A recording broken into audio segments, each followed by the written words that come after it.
share some knowledge with them that will change their lives. Exactly. Hi, this is Ralph Wilson with Web Marketing Today. I'm in Chicago at the Search Engine Strategies Conference here with Rob Snell, who is one of the experts in the area of e-commerce stores. You wrote the book. Show us the book here. So this is my book, Starting a Yahoo Business for Dummies. Yeah. And so tell us some of the knowledge that you've obtained. How do you optimize your online store? Well, all right, Ralph, when I'm doing e-commerce optimization, I basically take some of the things that we've learned in our family business, which is gun dog supply. We sell training supplies for hunting dogs. And one of the things— And where are you from? I'm from Starkville, Mississippi. Mississippi. I don't know if you can tell or not. Okay, hunting dogs. Absolutely. And will that dog hunt? Absolutely. And if you buy our dog supplies, even better.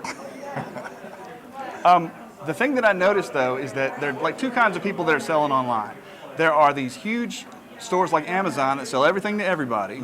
And then there's these little mom and pop retailers, you know, who are specialized, they're in a niche, they're small business folks. And how are these little guys going to compete with the big guys? And that's kind of been the driving force behind our business and our selling philosophy the past 13 years now that we've been online, which is how do we compete with these, you know, guys who have these huge data feeds? And the way is that you have to leverage your expertise as a retailer and put that online to build trust and establish authority, and you'll sell more stuff. Now that's something that really Amazon hasn't even tried to do.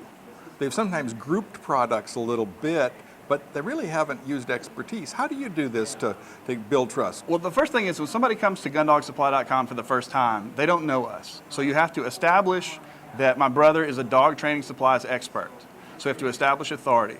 All right, so when somebody comes to the site, they're going to see pictures of my brother, who is an expert.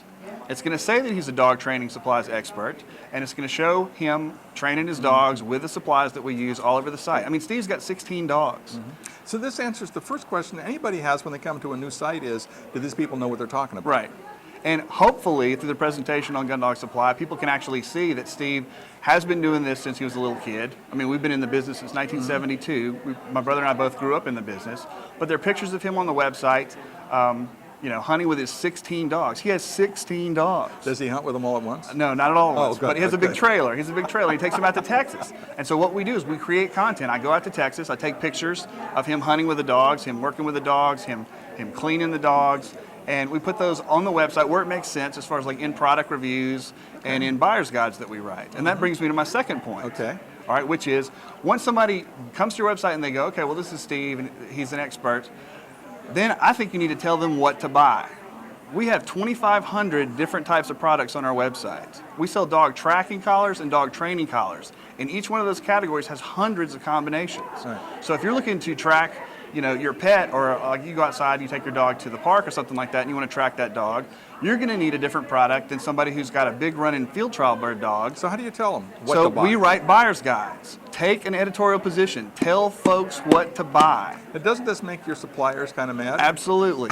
But they love us anyway because we sell a lot of their products. Yeah. And what we do is we recreate the experience that a customer has if they would talk to Steve on the phone, or if they would come inside our showroom and say, hey Steve, I've got a retriever and I go duck hunting sometimes. You know, I don't do any competition training, but I don't want to lose my dog. How do I track my dog? And Steve would say, in your situation, you need a Garmin Astro. Okay. And here it is.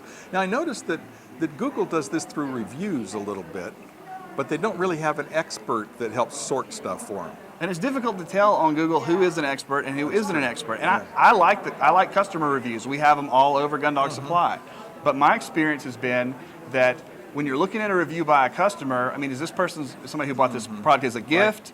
Right. You know, half the time on Amazon, the people are mad because of the way it was shipped, you know, or that they saw it at Target. I saw a minute ago on Amazon. You know, somebody was mad because the same item at Target was 50% off. So reviews are good, but buying guides really help people zero in. I think so. And people know you're biased. People know you're trying to sell them something, and they don't mind that. As a consumer, I like going into a stereo store and having a stereo expert tell me this is what you need for this level budget for your home stereo. So you establish credibility, and then you tell them what to buy based on their need. Right. And then this is the most important part. You got to tell them why they should buy it from you. Okay. All right. And this is a big deal because once you do all this work, I mean, they can go across the street and get it from somebody else, you know, who's selling it at a much cheaper price. So you have to establish that you're a real business and that you have thousands of satisfied customers. And I actually have a page on the site called Why You Should Buy It From Us. You know, the first thing is our guarantee. If you're not 100% satisfied with what you buy from us, send it back and we'll either replace it or give you your money back. Now, small businesses, when they start out, are afraid of 100% guarantee because they think they're going to get ripped off. What percentage of people actually rip you off, do you think? Much, much less than 0.1%. I think you're right. You know, it's so small. I think it's a fear that we have, Right. but it's not a real thing. In the real world, people don't rip you off that much. Some will, but not very many. And risk reversal is a big deal. If you can take the risk away from a customer shopping with you and make it painless, and like Zappos does a really good job of this. They have free return shipping as well as free shipping to you. So if I order some tennis shoes from Zappos, which is a big company now, but if I order some tennis shoes from Zappos and I just don't like them, for whatever reason, I can throw them back in the box and it's on Zappos nickel for them to get those shoes back. Yeah. You know? So that's the formula. Yep. To optimize you're really trying to optimize your customers. Yeah. It's you just need to talk to people like you talk to a customer. You know, it's like on your website, people buy from people, they don't buy from shopping carts. Yeah. So thanks for sharing with us. You've told us about your business. Where is it again? It's Starkville, Mississippi. It's gundogsupply.com is our family business. And then I do e-commerce consulting. If you go to robsnell.com, I have a bunch of free resources for merchants. Okay. Thanks so much for sharing with us. Thanks, Ralph. This is Ralph Wilson with Web Marketing.